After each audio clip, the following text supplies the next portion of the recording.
Hey guys, it's Ben Seong from Learn Australian Strength Performance and Learn ASP. Now welcome back to today's YouTube. In the essence of what we spoke about last week, which is building shoulder stability through forearm strength. And if you haven't seen that YouTube video, make sure you pop in and have a look at that. But today we will be talking more about this particular topic on strengthening your shoulders. I'm going to be introducing to you a very simple concept called the rule of 4.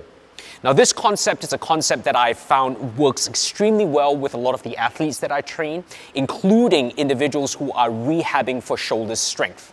So I will introduce this rule of 4 and give you examples of how you can apply that to your training to strengthen your shoulders in any sort of pressing and pulling movements.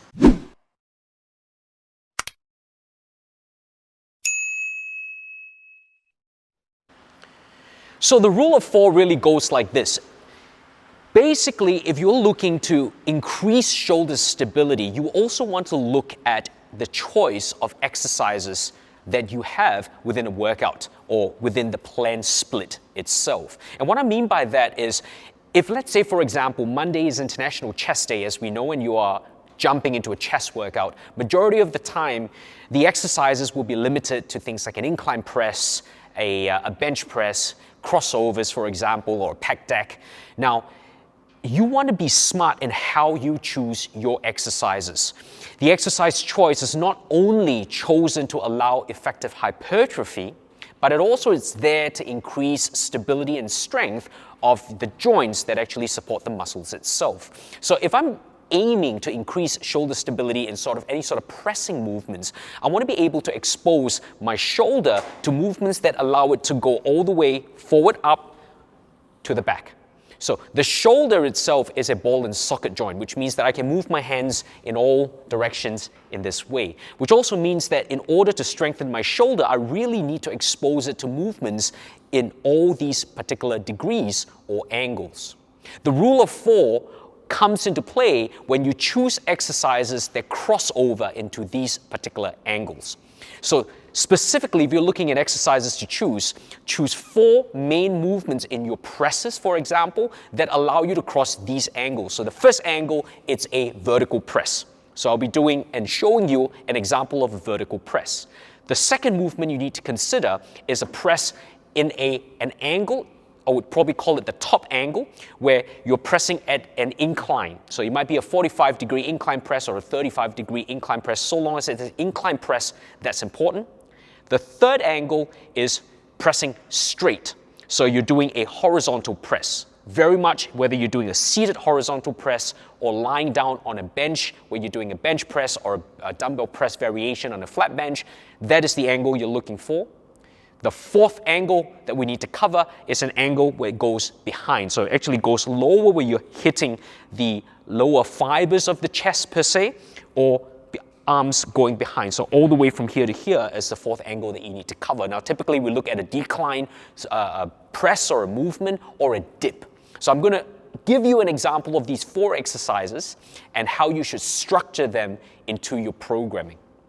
Now with any sort of exercise choice, typically, when you choose a press movement, you want to make sure that the angles are at 90 degrees to each other. So for example, in a particular workout split, if I'm going to be doing a vertical press, whether it's a log or whether it's a dumbbell or a barbell, I want to make sure that the complementary angle that I'm choosing for that workout is actually a horizontal press.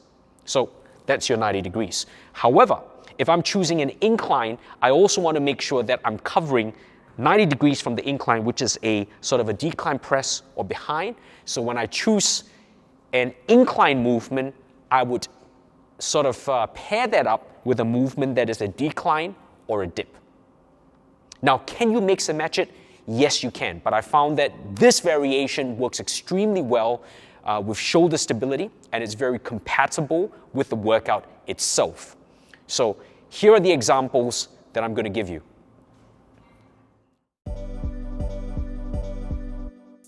The first movement is a standing military press. This exercise here represents the vertical press that I was talking about earlier. Again, the key is to bring your biceps to your ears to allow a full range of movement as you extend your arms straight. So this is the vertical press example.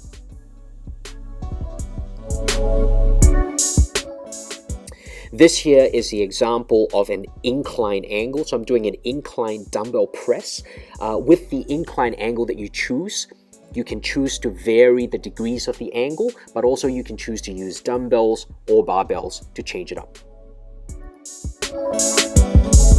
Now, the third angle that we are focusing here is a horizontal press. You see me performing a flat dumbbell press here. Now, this is a variation of a horizontal press.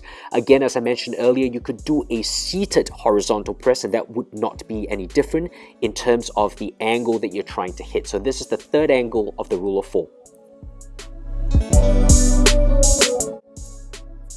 The fourth angle of the rule of 4 is a decline angle, or an angle where your arms extend behind the midline.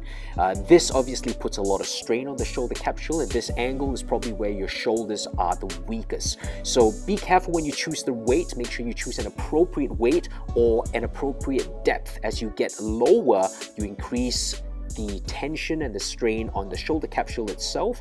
Remember, building strength in a stretched position, or in the position of the lowest position where you are most stretched, is a very important variable in increasing shoulder stability and strength overall. However, if you don't have the flexibility to go deep enough or the strength, learn to build it up. Nevertheless, expose yourself to this fourth angle, the rule of 4, in order to increase your pressing strength. So why the rule of 4? I have found that with the rule of 4, you are very effective in hitting all the different angles, or the 4 main angles that your shoulders will be exposed to in a pressing plane of movement. Now, not only that, when you gain strength in one area, one sort of a movement, that carries over into the next. So essentially, you'll be building strength throughout extension all the way to here. Now remember as well, when you are stretched all the way behind, this is probably where your shoulder joint is the weakest, and it starts to get stronger as you move straight in front of you to a horizontal position, and it starts to get weaker again at the top. So this is exactly one of the main reasons why I like to pair a weaker movement with a stronger movement, or a weaker movement with an incline or a stronger movement. So keeping in mind the rule of 4, but also remember, try to choose 90-degree angles when you are pairing the exercises together for a split or for a workout itself.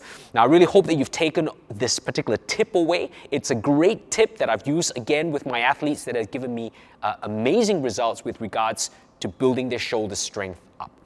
That's it for today. We will see you in our next YouTube episode. Do you know the most frustrating thing about fitness? It's when you're diving head in, giving it all you have, but are not achieving the same amazing results that your friend is. The worst part about that? They're doing exactly the same thing that you are.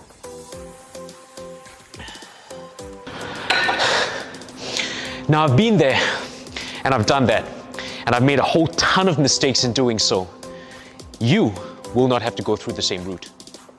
In this channel, I will be covering training, nutrition, application, giving you the what to do's, what not to do's, and debunking the bro science and false hype. Here is where you accelerate your results. This, paired with the learning platform I've just launched, learnasp.com, will help you understand your body better and tailor the application to yourself. Rediscover fitness, science-driven, easily relatable, and highly applicable.